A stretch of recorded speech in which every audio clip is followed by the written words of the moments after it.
नमस्कार मैत्रिणींनो, हे बघा आज आपण काय बनवणार आहे। याच्यात मी आधीच टाकलं आहे, त्याच्यामुळे मी तुम्हाला पुन्हा ओतून दाखवते काय काय घेतलं आहे। इथं मी कोथिंबीर घेतलेली आहे, खोबरं घेतलं आहे, हिरवी मिरची आणि लसूण। मिरच्यासुद्धा 4च घेतलेल्या आहे बघा, कारण की मिरच्या तिखट आहे म्हणून। याच्या विराईत आपल्याला कोणतेही साहित्य घ्यायचं नाही आहे। लसूण, मिरच्या, शेंगदाणे आणि शेंगदाणे थोडे जास्त आहे, कारण की आपल्याला बनवायची आहे शेंगदाण्याची आमटी आणि खोबऱ्याची आमटी। मग अशा पद्धतीने तुम्ही कधी शेंगदाण्याची आणि खोबऱ्याची आमटी बनवली का हो? चला मग आता आपण हे पूर्ण असं वाटून घेऊया, एकदम बारीक मेण्यासारखं करायचं बरं का।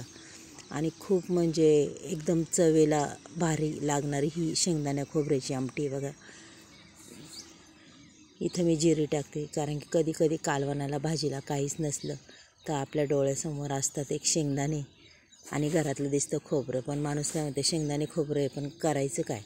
मग त्याच्यामुळं आज मी शेंगदाण्या खोबऱ्याची अगदी छान पद्धतीने ही आमटी करणार आहे बघा। पाहू शकता तुम्हाला ही आमटी आज आवडते का नाही। इथं आता मी जिरी मोहरी टाकली, अगदी जिरी मोहरी छानपैकी तडतडली बा।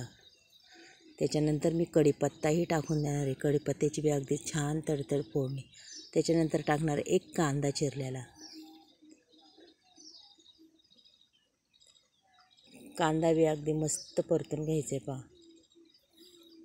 तुम्ही म्हणसाल कांदा कशाला? अहो कांद्याने तर खरी चव येते। ही आमटी खरंच खूप वेगळी, आणि तुम्ही अशा पद्धतीने आमटी केली का नाही नाही सांगता येत। आणि इथं एक मोठा टमॅटो होता, तो सुद्धा मी चिरून घेतला आहे, तो सुद्धा टाकते पहा। अगदी चांगल्या पद्धतीने आपल्याला आता परतून घ्यायचं, एकदम सॉफ्ट करायचे बरं का।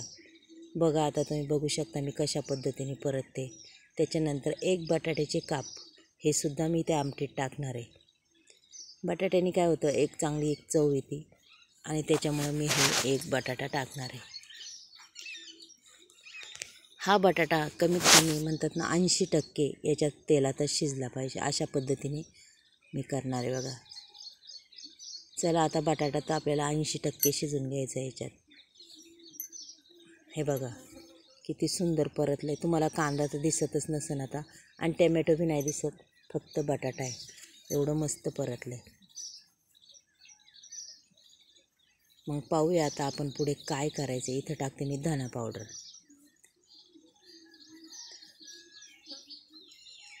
अशा पद्धतीने तुम्ही जर केली आमटी ही तर खरंच तुम्हाला बी आवडेल। आणि थोडीशी टाकली हळद कलरसाठी।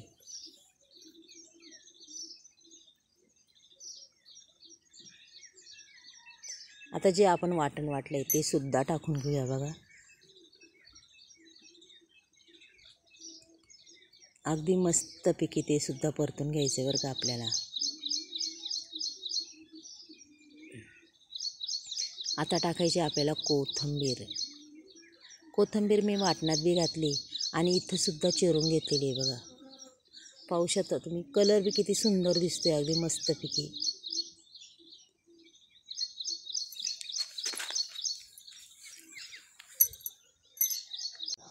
अगदी चांगल्या पद्धतीने परतून घेतलं आहे बघा। आता आपल्याला हवं तेवढी, जेवढी आमटी करायची तेवढंच पाणी वाटायचं आहे।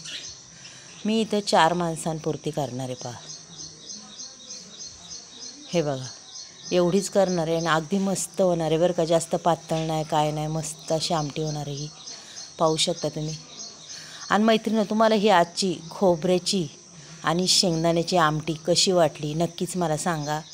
खूप वेगळी आहे, आवडली तरी कमेंट बॉक्समध्ये सांगा, नाही आवडली तरीही सांगा।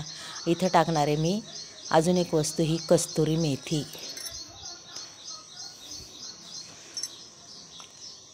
पाहूया आता बघा किती सुंदर वास सुटला आहे ही कस्तुरी मेथी टाकून। आता मस्तपैकी त्याला खळखळून आपल्याला उकळी घ्यायची बरं का। बारीक गॅस करून मी झाकण ठेवलं होतं। अगदी छान पद्धतीने आपली आमटी तर उकळून निघालेली आहे बघा। पूर्ण म्हणतात ना, पूर्ण मसाला वगैरे संपूर्ण शिजून, अगदी मंद गॅस केला की तुमचं हे आमटी बिमटी कोणती गोष्ट असू दे खूप छान शिजते, आणि खूप छान म्हणतात ना त्याला चव येते, आणि कलर बी खूप छान दिसतो।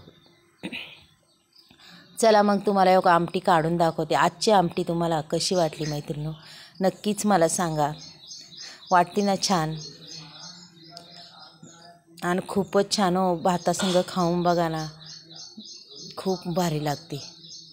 भाकरीसंग भातासंग बघा किती छान दिसते. कलर बी खूप छान दिसते मस्तपैकी. अशा पद्धतीने नक्की तुम्ही अशी आमटी करून पहा. आणि कुणी केली कुणी नाही केली नक्कीच मला सांगा बरं का, की अशा पद्धतीने कुणी केली नाही केली ही आमटी. अहो एवढा घमघमाट सुटला होता त्याचा, एवढी भारी झालती ना. मग चला आपण उद्या भेटूया. बाय.